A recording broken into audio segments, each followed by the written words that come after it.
What's up, everybody, and welcome to Inside the Game, your source for everything in the world of video games. Now, of course, you can be a part of the show. All you have to do is go to insidethegame.ca or hit us up in Discord, where there you can submit your clip and be the highlight of the week. What's coming up on today's episode? Here it is. It's the rundown.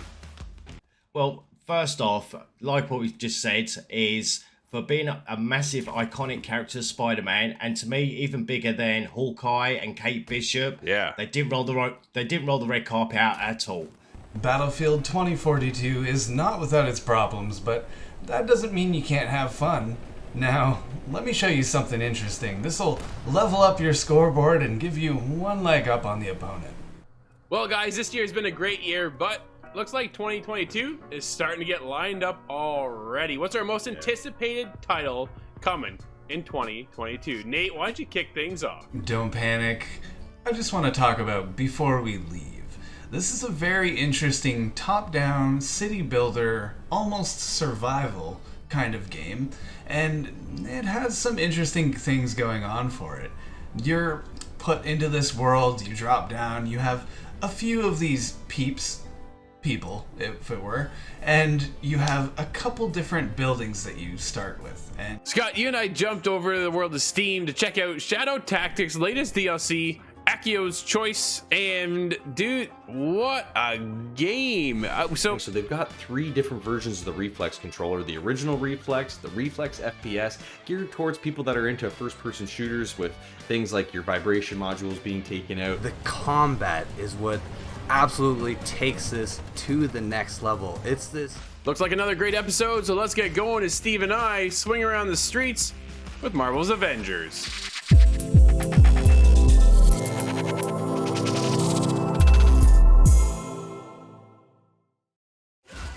All right, Steve, our web-slinging friend is back in Marvel's Avengers.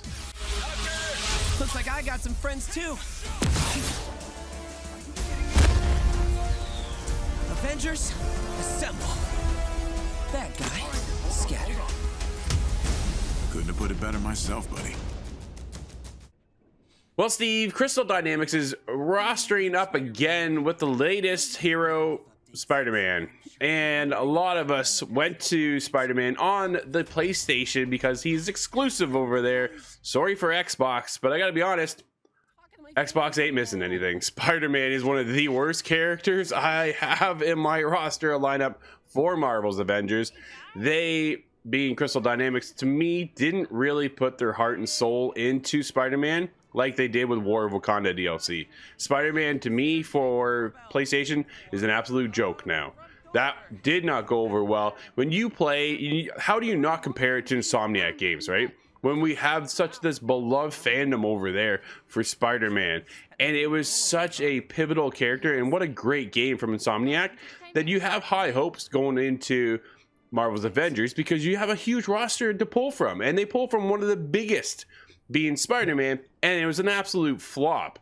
For me, Steve, yeah. Spider-Man is cumbersome. I don't think his moveset is all that great. There is a ceiling cap with Spider-Man, but there is also with Iron Man as well. So I knew going in that Spider-Man wasn't going to be able to go very high compared to other games in the past.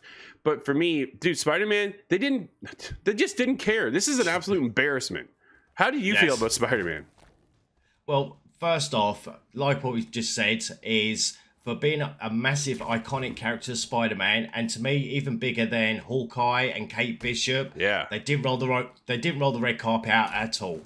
It was the first hour was probably the best part for me, and then it just went completely downhill because after actually finding out how to start the mission of actually finding the cobweb, so after finding the cobweb, the cutscene, then go to the harm room, learn his maneuvers and his abilities, and then I was lost.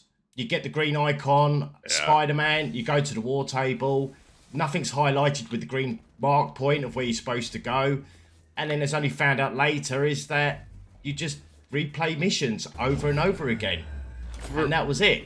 But for why? We're already playing these missions over and over as it is. So then to get in a new character with no story, Kate Bishop, story, right? Hawkeye, story. War of Wakanda, a whole new world. Spider-Man, one of the biggest IPs in Marvel, nothing. Yep. where you get audio dialogue. Really? Yeah. Audio dialogue? What a joke. This is such a piece of crap of a DLC for a character. They shouldn't even put him in here. It's an absolute embarrassment, not only to Marvel, Spider-Man fans, and PlayStation fans. I get Xbox isn't getting this. Right? I understand that. And Crystal Dynamics came right out and said that they wanted to focus on the raid where everybody gets to enjoy it, where only a portion of people get to play Spider-Man. That portion of people are millions and millions of people. So for you not to even care, essentially, is how I feel. It's just disheartening, Steve, because it is such a loved character. It's such a movie IP, and it was just the lack of detail, the lack of enthusiasm put in from Crystal Dynamics to Spider-Man is horrendous. Yep. See, I didn't sort of compare it to the Insomniac Spider-Man, so I knew this would just be a playable character like the rest of them. And I didn't mind the actual mechanics of Spider-Man with the spider sense. You get the 3 new abilities of the Wrecking Ball, the web bomb, and also the drone, which I found quite enjoyable and fun at first. But they actually changed the level up system. Is instead of leveling up each item now, you actually have to do the grind to find that item before it'll level you up. And I found that so repetitive because, as we mentioned, on the war table, there's a lot of missions you can't do because starting off as Spider-Man at a low level, there's a lot of ones at higher levels. So I just found keep playing the same 2 missions over and over again, which, bearing in mind, I did grind for about 18 hours to get level from 130 to 150 to play War of Wakanda, and then to now do this, and there's not a lot rewards for leveling up Spider-Man or completing the challenge cards either. Oh, dude. Okay, let's get into this challenge card because this is a joke. The challenge card was absolutely pathetic because within it, you get XP, you get currency, you get new costumes, all right? So you go to everybody's challenge cards. Some of them are really cool, and they have different outfits they can put on. Spider-Man has 3 that are exactly the same, but with a different mask and a different color. Like, Crystal Dynamics did not give a crap whatsoever about Spider-Man, and it is so disappointing. I am done. Spider-Man is the worst character in this entire game. Well, Steve, this is not the Spider-Man we are all hoping for. What do you score in the latest hero for Marvel's Avengers? Well, to be honest with you, this is really just scoring on the mechanics for me as playing Spider-Man, because I'm giving this a 5.5 because with no content and just a constant grind and replaying missions, like I said, after the hour, I was bored doing the same thing again. So 5.5 for me. I get it. I'm even lower than that. I am such a big Spider-Man fan, and coming into this to get what we have in Marvel's Avengers was an absolute disappointment. For me, Spider-Man is only getting a 3.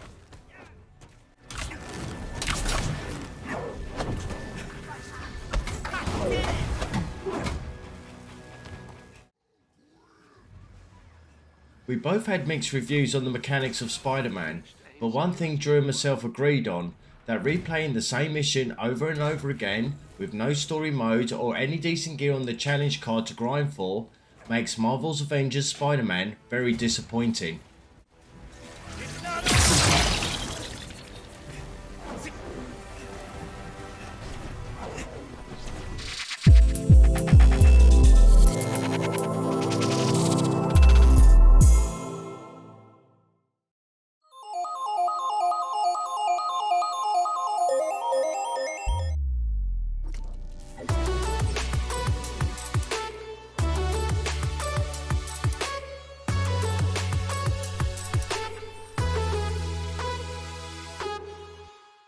Battlefield 2042 is not without its problems, but that doesn't mean you can't have fun.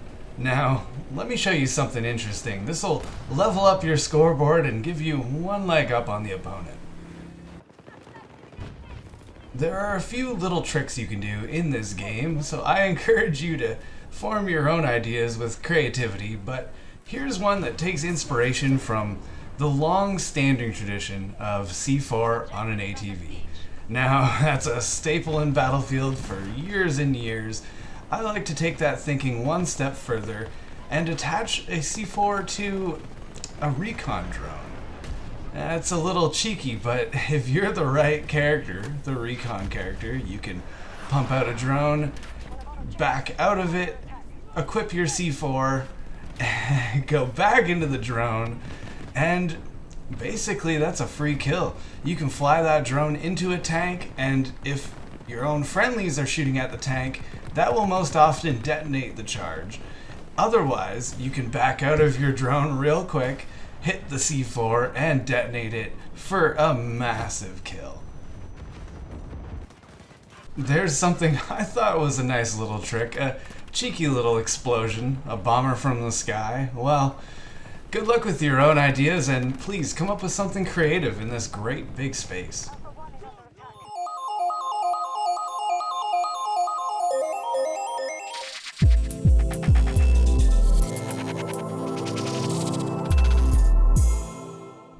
Hello there. Let's have a talk before we leave. Don't panic. I just want to talk about before we leave. This is a very interesting top-down city builder, almost survival kind of game, and it has some interesting things going on for it. You're put into this world, you drop down, you have a few of these people, if it were, and you have a couple different buildings that you start with, and from there you have to build out until you build up a city, a civilization, and then eventually conquer worlds. It's quite out there, but well, let's get started. So step one, you preserve your people. They're fed, they have a job, they're good. Step two, acquire resources. Step out of the boundaries a little bit, get your mine working, but that leads to step three. Now, step three is where you're using these materials to make goods and services for your people. It's a natural progression. You have the wood, you have the metal, well, let's make some tools. With those tools, you can now work with metal to make other items, and it progresses from there. You are gonna want to look outside your own borders. You can grow till super critical mass, and now the next best thing to do is to pick a spot and go colonize that. You research the right things, the right technology, the ability to put together a ship, and when you do, you can then send that ship to another continent. That continent, island, whatever you want to call it, can be your second home, where you put a lot of different resources, perhaps. You can end up creating some specialized different little towns and connect them together through the use of cargo ships. Now, that's really cool, and that kind of gets to where the game really takes off for me. It's a resource management kind of issue at that time. You're solving problems by getting the right things to the right areas so that your peeps can build more comfort, more technology, and then progress until eventually you may colonize the whole world. And at that point, well, what are you gonna do? Seems like game over, right? Not in this one. It's really just a lot of building you do before we leave. Before we leave the planet. You can build a spaceship and colonize other planets. You can really just grow and grow and grow, and I'm not quite certain that there's really an end game. You just kind of grow until you have a self-sustaining city, maybe a network of trade. You could hop to another planet, sure, but you could just kind of do that infinitely. You may think it's quite simple in terms of gameplay, and the visuals go along with that. They really aid that appearance because it's not a very serious looking game. There's kind of a little cartooniness to it. I'm sure you could see that it doesn't quite take itself seriously, and I think that is a positive in this case. You may be able to tell by now, I've had a good time with this game, so I'm just about reached the end of it, but I do need to highlight some of the things that I don't very much enjoy about this. This game doesn't have a whole lot of action. It is such a slow burn, which I do appreciate, but there isn't a whole lot of high pace kind of things you can do. It's not really an enemy to defeat. I think it could have benefited from something like that, but again, not necessary, so it's hard to hold it against this title. But there just seems to be a lack of, well, action. That's really the best way I could put it. When you advance past a certain point, there is what's known as whale attacks. And as interesting as that is, I wish there were more kind of natural disasters, or unnatural in this case perhaps, but I wish there was more things to deal with instead of just managing resources, which can get dry.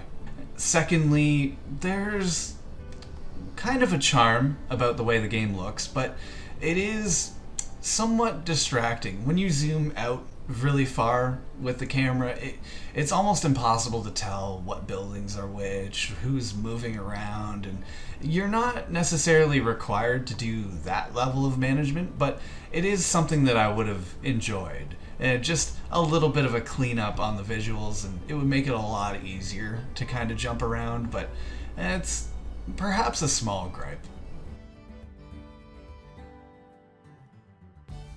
That really summarizes the negatives that I have.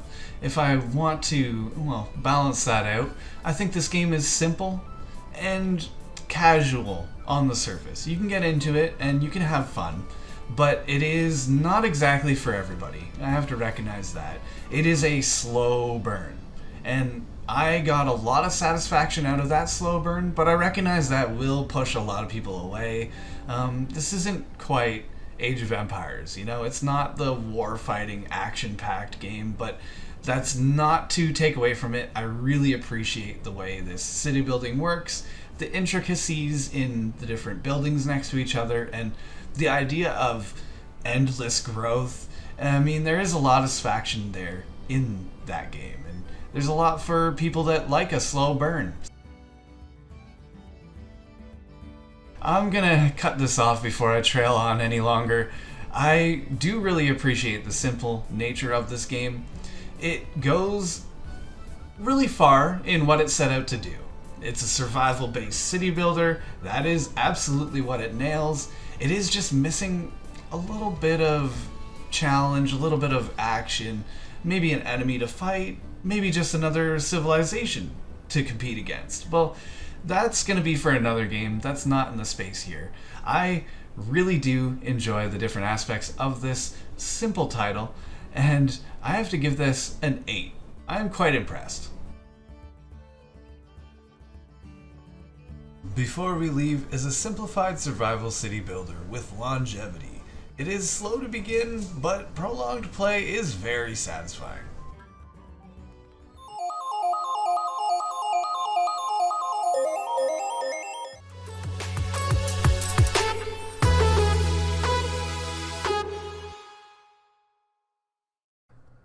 Well, guys, this year has been a great year, but looks like 2022 is starting to get lined up already. What's our most anticipated title coming in 2022? Nate, why don't you kick things off? Well, man, there are a ton of games that I'm very, very excited for, but there's one that sticks out the most, and that has to be Starfield. I love Bethesda games, and I mean, since Fallout 4, I've been itching for that first player experience, and I know Todd Howard is putting everything into this game. And from, you know, the little bits of info that I've seen from his, and heard from his interviews, it really sounds like it's gonna be Skyrim out in space with all these wonderful things from the Fallout franchise and the Elder Scrolls franchise. So that all being said, guys, I have to give it to Starfield. I am so damn excited. So, Corey, I guess I'm going to kick this one off to you because, you know, right, I'm really anticipating your choice. You know, man, I know, and you got to wait a little while for Starfield too. Like, that one's coming out late in the year, so that's going to be definitely something that's going to build with anticipation as years go on, because we're going to actually probably get a little bit more information about this game before it launches, right? Because we've gotten not a whole lot up to this point. But anyways, on to mine, and I honestly, man, I got one word. It's cowabunga. Because I'm looking forward to Teenage Mutant Ninja Turtles Shredder's Revenge. I mean, I did a news article about this last year, and they were talking about releasing this game, and it was going to kind of be a throwback feel to the old games, and we're kind of going to get that, you know, Streets of Rage feel with the way this game's going to be coming out. I mean, it says it's coming out this year. We haven't gotten an official date yet, so I know this is a bit of a cop-out on my part, but you guys kind of already nixed some of my other list options. But honestly, I am really looking forward to this game. I know it's going to drop this year, and I just can't wait for it, because it's going to make me feel like a kid again when I jump back in. Scott, what are you picking? Oh, those are both absolutely great choices. Now, I wish I could say Avowed, but that one doesn't have a definitive release date yet. They're trying to aim for 2022, but it's just not quite known yet. So that leaves me with one other obvious choice, and that has to be Dying Light 2. Now, I really, really love Dead Island games, but they are a thing of the past now. Spiritual successor, Dying Light, introduced a lot of good parkour things into it, totally reinvented the space, and I'm really looking forward to jumping back into that kind of world. Well, Scott, dude, I don't blame you. That is not my game at all. We'll be playing that one co-op there, Scott. Yeah. I played the first one, and I'll never forget the situation. It was me, my brother, and a buddy of ours, and we had to peek through this little fence, and all of a sudden, one of the zombies just jumped right out and scared the crap out of me. And I was like, man, I am out of here. Night times are so creepy. I was done. But for my most anticipated title of 2022 has got to go to Horizon Forbidden West. Nice. Everything we keep hearing about this game, the new changes in mechanics, and there's a huge emphasis on the way playstyle works, and a lot going into the stealth. The stealth mechanic, you can feel, apparently, this is what I've heard, is the grass when you go into a stealth through the controller. Oh man, like I'm so excited. I'm getting goosebumps. I can't it's gonna wait. get so good. It's gonna be so good. Oh, it is, right? It's gonna be absolutely, they've elevated, I think, everything already with just building this anticipation of what they came off of, building the foundation for Zero Dawn. Now moving over into the next gen, and it's not that far away, coming up in February. So we're only a few months out now, and then I'll be gushing a lot more. But that's gonna be our most anticipated titles of 2022. Let us know what's yours. Hit us up InsideTheGame.ca.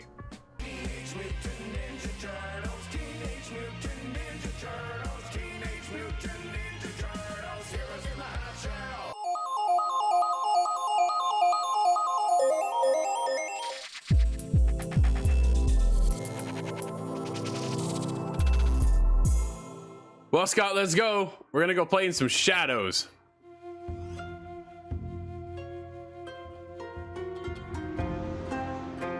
Scott, you and I jumped over to the world of Steam to check out Shadow Tactics' latest DLC, Akio's Choice, and dude, what a game. So let's preface this by going, you do not need to play the first one in order to understand the DLC. It's a standalone story, but it picks up with the characters that I believe you understand and know in the backstory of the first one. So if you actually played the game, it's gonna lend itself a lot more into this one. You and I did not play that. We jumped right into the DLC.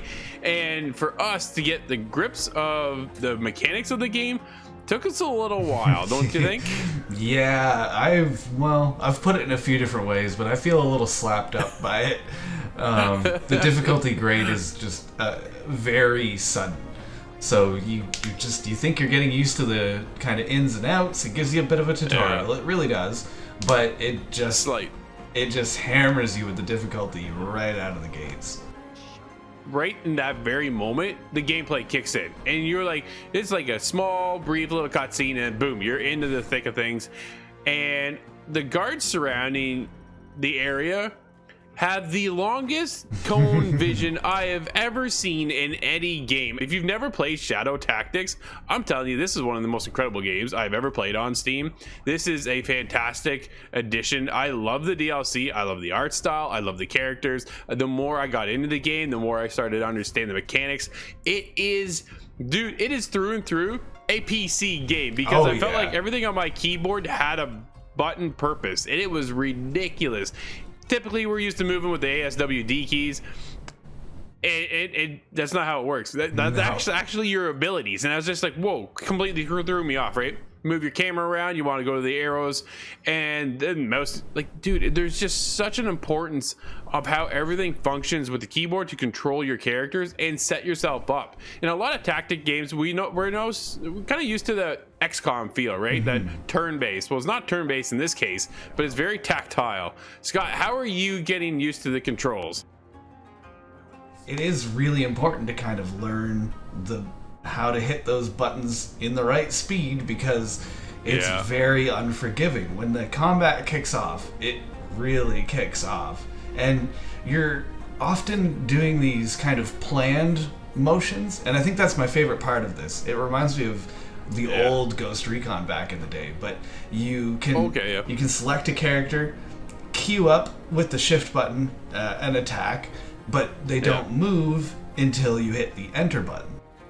You can queue up a bunch of different things to happen all simultaneously. You have to do this a lot. And you hit the enter and watch them all move in concert. That's my favorite aspect of it, because I like to plan things out really intently when I get into a stealth game. So I kind of play like the Predator, though. So I'm running around just getting rid of everything on the map. But it's not easy.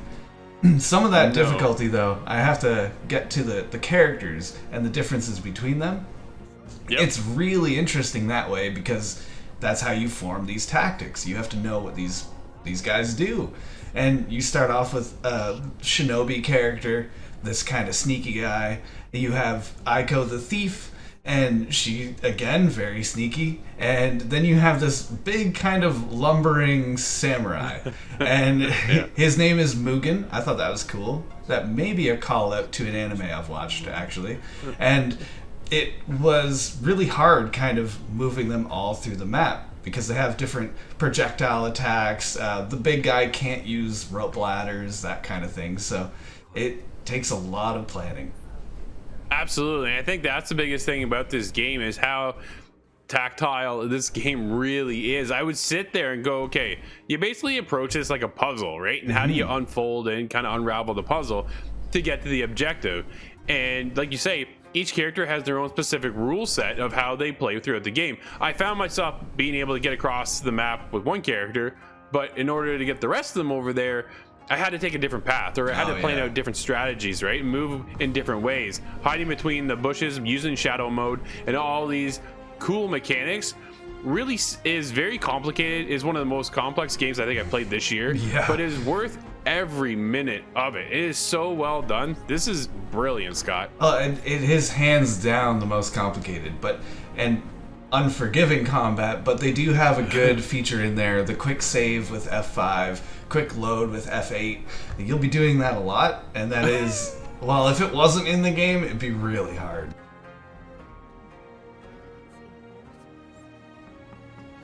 A stealth game was something that I think I can say we really missed, and to get into this one was definitely a good time.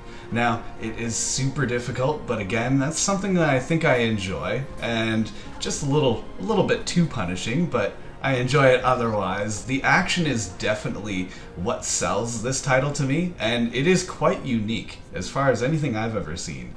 I'm really impressed with this game, but it did just beat me down a little too hard. I have to give this a 7.5. Wow, dude, that's funny to hear you say as it beats you down, because this is why I don't play Dark Souls or Demon Souls games, right? It has that whole genre, and this has that kind of sense and feel, but from a different perspective, that I'm able to kind of stealthily sit back and wait, watch everything, and then plan out my moves from there. Where the Demon Souls, the Dark Souls games, you're kind of forced into a situation, and then that's it's just at you, and you got to defeat it one way or another, or you die. Here, I'm able to kind of plan out my strategy, and I really adore this game. For me, dude, I've had a blast, and it's worth everybody's time. 8.5 for me.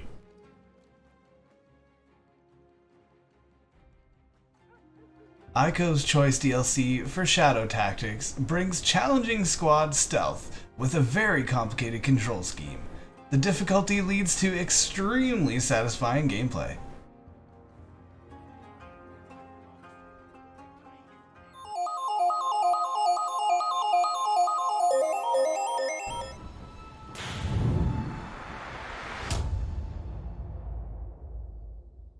The new Spider-Man movie No Way Home hits the theatres on December the 17th.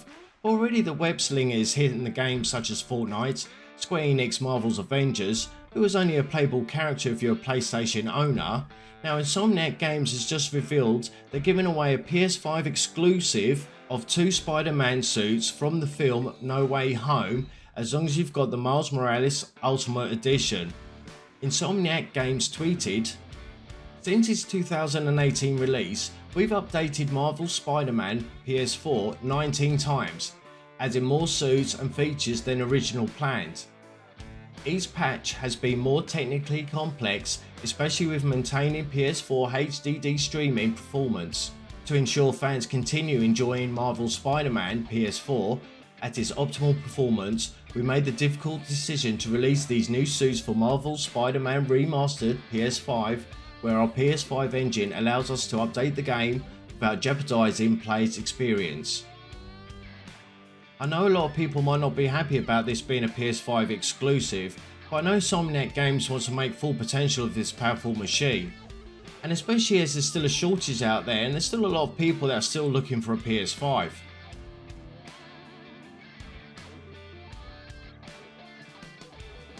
Xbox has the Elite series of controllers, whether it be the original or the 2.0, and let me tell you, these controllers were awesome when they were originally released, and the fact that you can just kind of customize everything about them makes them that much better. Well, Sony and PlayStation really haven't had an answer for that yet. There has been talk for the PS5 that there is going to be a Pro controller at some point, but we don't really have any information on that and when that's going to happen, so we're just kind of crossing our fingers on that. Well, Scot Gaming's got your back. If you own a PS5, they've just released their new series of reflex controllers for the PS5, and let me tell you, these things look pretty sweet, and they, you know what, they're right on par with what I think the Xbox Elite series controllers are doing. I think they're just kind of giving you all that customization with what they're offering. So they've got 3 different versions of the Reflex controller: the original Reflex, the Reflex FPS, geared towards people that are into first-person shooters, with things like your vibration modules being taken out, your adaptive triggers being a little bit different, and just the idea of being able to customize the controller out in a way using the paddles on the back to kind of gain that extra advantage in those FPS games. And then there's also the Reflex Pro controller, which happens to be the most expensive at $299 USD, which is a little steep, I think, but honestly, these controllers do make a difference, and Scot's known for their quality, and the fact that you can customize everything about these controllers I thought was really cool. So I want to talk about it just because PS5 doesn't have anything that kind of competes with the Elite series controllers. So it's nice to see Scot Gaming coming out with an option, and the fact that you can just be able to kind of throw whatever you want onto this. It comes in a bunch of different color types. They're saying on the original release, which they've already had a drop already of these controllers, it only comes in the black color, but it also comes in white, gray, blue, orange, I believe red as well. They said those colors are going to be available a little bit later, and if you want to get your hands on one of these controllers, you got to go over to the Scot website and sign up, because they're not actually giving any release dates on these. They're just doing drops and contacting the people on the list. So if you want to get your hands on one of these, you got to sign up, and let me tell you, I think these are ones you're not going to want to miss out on.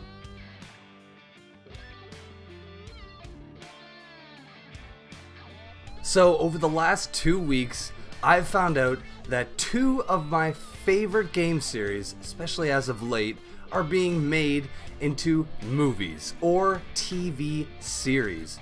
This is great. We have Halo, which we just got a little teaser trailer of, showing a bit of the Master Chief and all his scars on his back, and this has me so excited. Ever since, I think, Halo 2, when that first came out and they had their cutscenes, I wanted a Halo movie. And finally, years later, we're talking like 20 years later almost, we're gonna get that. And it's gonna be even better because it's not just gonna be a short 2 to 3 hour movie. We're talking about a TV series. So outside of that, my other favorite game as of late is Hunt Showdown. Yes, we're gonna get a TV series confirmed for 2023. I, for quite some time, have been saying that this game right here, it needs a TV show like The Walking Dead or Game of Thrones. And wouldn't you know it, it wasn't even like a few weeks after I made this comment to my friends that it was confirmed.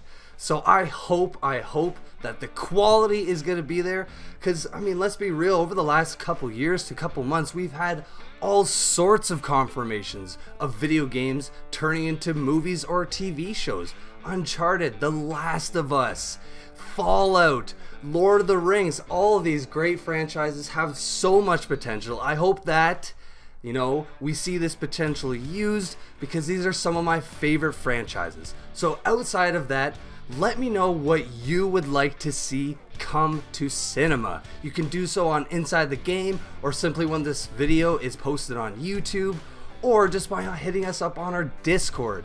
I would love to know what you guys want to come to movies.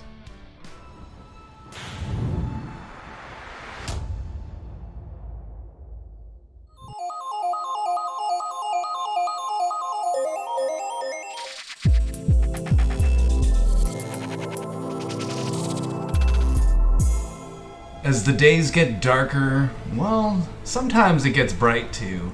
We're here with Bright Memory Infinite. We're here to talk about Bright Memory Infinite, and this is a very small development team that produced this really high-stakes, high-speed shooter.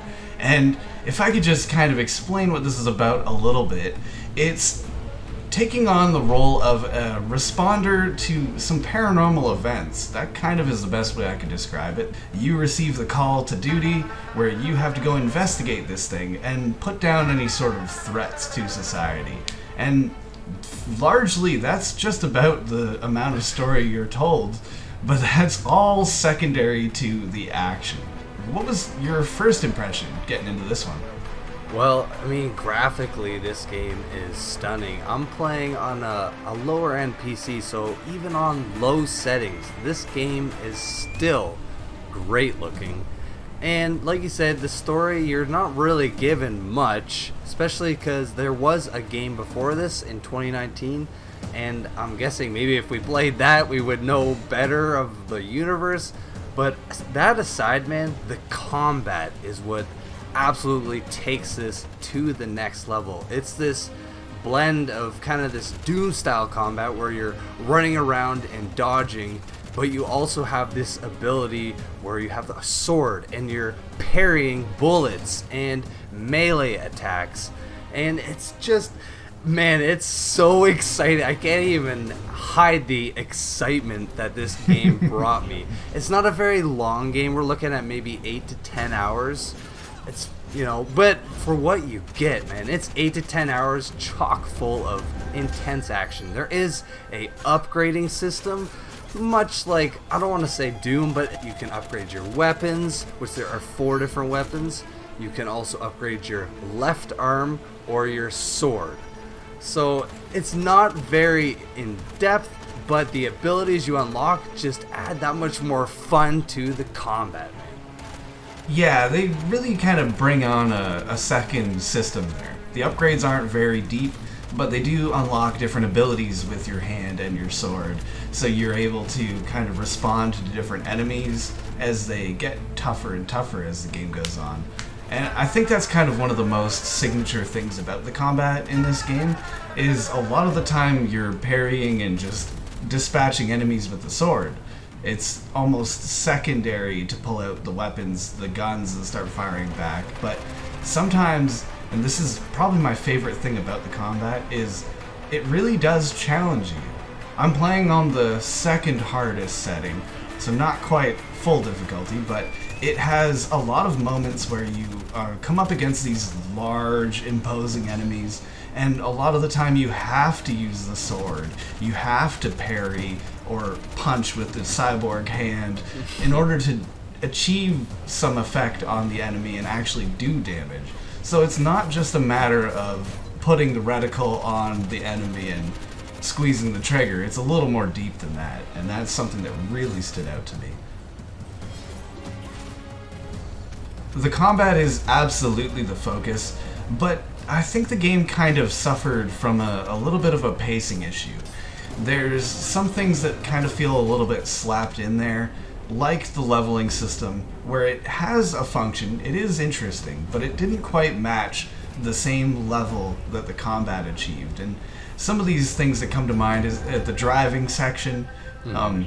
kind of like a little James Bond moment where you're shooting rockets at other vehicles and stuff. It's kind of wacky. There's other moments where you're traversing over different buildings and rooftops, using a grappling hook to get around, but again, that doesn't come up in combat, so it just kind of felt as an aside. There is a couple little stealth moments where you're not quite fully powered. You have to kind of keep an incognito profile, and that again felt a little weird, contrasted with the heavy, hard action. It just kind of seemed weird to be a quiet person, but it matched the kind of lack of story. There is story elements. They are kind of spoken to you in exposition. You get a few phone calls from your boss, but it doesn't really go deeply into the universe.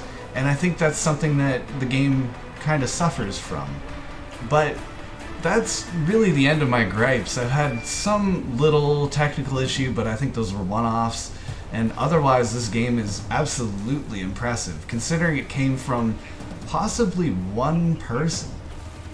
That's what everyone's saying, man. I did a bunch of research on this, and it was a solo developer that consists of one person.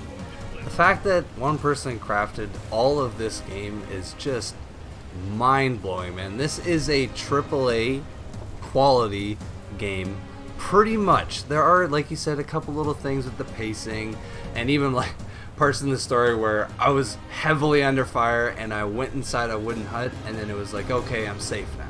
It's little kind of like cheesy things like that, but that's not what this game is focusing on. It's the combat, it's your upgrading your suit to unlock these new abilities and just kind of push you forward. And maybe the developer wants mystery within this universe. Maybe that's like, I'm really interested to know more, and I really hope to get more from this universe. So I guess if we were to have to score this, man, this game was a fantastic time. All 8 hours of it, at least. There's replayability because you can kind of go a different route while you're upgrading. There's quite a bit of freedom within that. So, man, this game, solo developer, it's getting a 9 for me, man. I cannot hold back. It's 9. Oh no, I matched that same excitement. The combat was absolutely the focus, and it did a great job. The story was serviceable, I'll say that, and it absolutely looks amazing. My PC is a little bit higher end. I'm running that ray tracing, and it's gorgeous. And really, I echo the same sentiment. I really want to learn more about this world, these factions, the kind of fantasy elements that come into play, and there's a lot of really interesting things. I think this is a massive series, just at its infancy, and I'm there just behind you. I have giving this an 8.5. Nice. A AAA quality shooter developed by such a tiny company, Bright Memory Infinite relies on fast-paced, high-intensity action to guide you through a gorgeous environment.